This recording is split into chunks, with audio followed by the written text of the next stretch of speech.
Hello dear students, आज हम करेंगे कंडीशनल सेंटेंसेस के कुछ और एग्जांपल्स।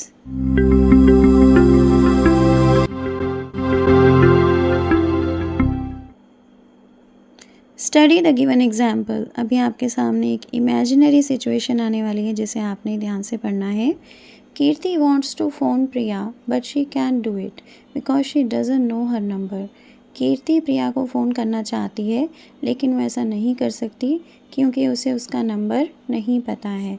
तो आप इस सिचुएशन में किस तरह का एक कंडीशनल सेंटेंस बना सकते हो, ये अभी मैं आपको दिखाने वाली हूँ। यहाँ पर आपने देखना है ध्यान से कि ये जो कंडीशनल सेंटेंस है ये इमेजिनरी सिचुएशन के लिए, ठीक है। तो आपने इसका स्ट्रक्चर जो है वो अच्छी तरह से समझना है कि किस तरह से हम इस केस में बनाते हैं कंडीशनल सेंटेंस। देखिए वो क्या कहती है। She says if I knew Priya's number I would phone her. इसका मीनिंग है, वे कहती है अगर मुझे प्रिया का नंबर पता होता मैं उसे फ़ोन कर देती। तो रियल सिचुएशन क्या है कि उसे प्रिया का नंबर नहीं पता है, ठीक है। तो आपने ध्यान से इस सेंटेंस को पढ़ना है कि किस तरह से आपने यहाँ पर स्ट्रक्चर यूज़ किया है। इफ़ आई के बाद आपने सेकंड फॉर्म ऑफ वर्ब लगाई है, ठीक है। देखिए यहाँ पर फिर से वही सेंटेंस लिखा हुआ है। Kirti says if I knew Priya's number I would phone her, ठीक है। देखिए यहाँ पर आई न्यू लिखा हुआ है जिसका मीनिंग है कि ये नो की सेकंड फॉर्म है, ओके। और उसके बाद आई वुड फ़ोन लिखा हुआ है, ठीक है। This tells us that she doesn't no Priya's number, she is imagining the situation. The real situation is that she doesn't know her number, okay. इससे हमें पता चल रहा है, ये हमें बताता है कि उसे प्रिया का नंबर नहीं पता है। वो सिचुएशन को इमेजिन कर रही है, यानी कि उसकी कल्पना कर रही है। और रियल सिचुएशन ये है, असलियत ये है कि उसे उसका नंबर नहीं पता है। तो अभी मैं आपके सामने कुछ और एग्जांपल्स दिखा रही हूँ जिससे कि आपको ये कॉन्सेप्ट बहुत ही अच्छी तरह से क्लियर हो जाएगा। आपने ध्यान से देखना है। Tom would read more if he had more time. इसका मीनिंग है कि टॉम ज़्यादा पढ़ता अगर उसके पास और ज़्यादा समय होता, ओके।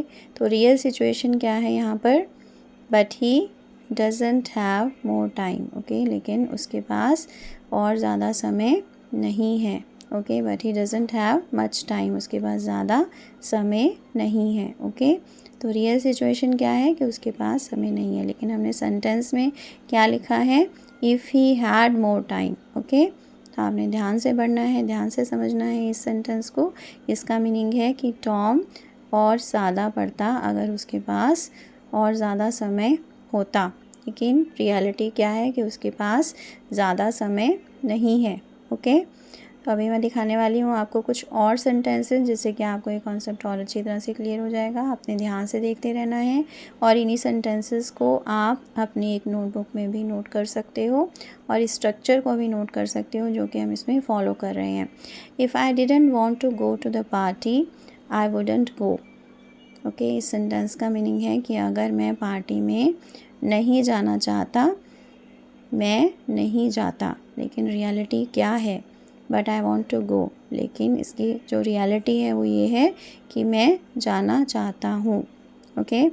फिर से मैं इस सेंटेंस का मीनिंग बता रही हूँ कि अगर मैं पार्टी में नहीं जाना चाहता तो मैं नहीं जाता, ओके। अब हम देखते हैं नेक्स्ट सेंटेंस।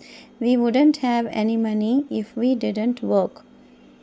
हमारे पास कोई पैसे नहीं होते अगर हम काम ना करते, लेकिन रियलिटी क्या है, बट वी वर्क, लेकिन हम काम करते हैं, ओके। तो रियलिटी जो है उसकी ऑपोजिट है।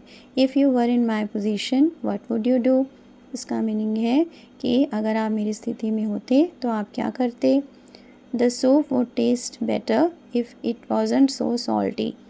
सूप बेटर टेस्ट करता, बेहतर टेस्ट करता अगर ये इतना सॉल्टी ना होता, अगर इसमें इतना ज़्यादा नमक ना होता। और रियलिटी क्या है कि उसमें सॉल्ट ज़्यादा है, उसमें ज़्यादा नमक है, okay.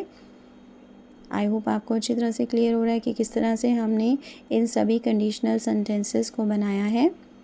So that's all for today. Thanks for watching. Keep learning. See you in the next video. Please subscribe to my channel if you haven't done it yet, and please give me your comments. Thank you.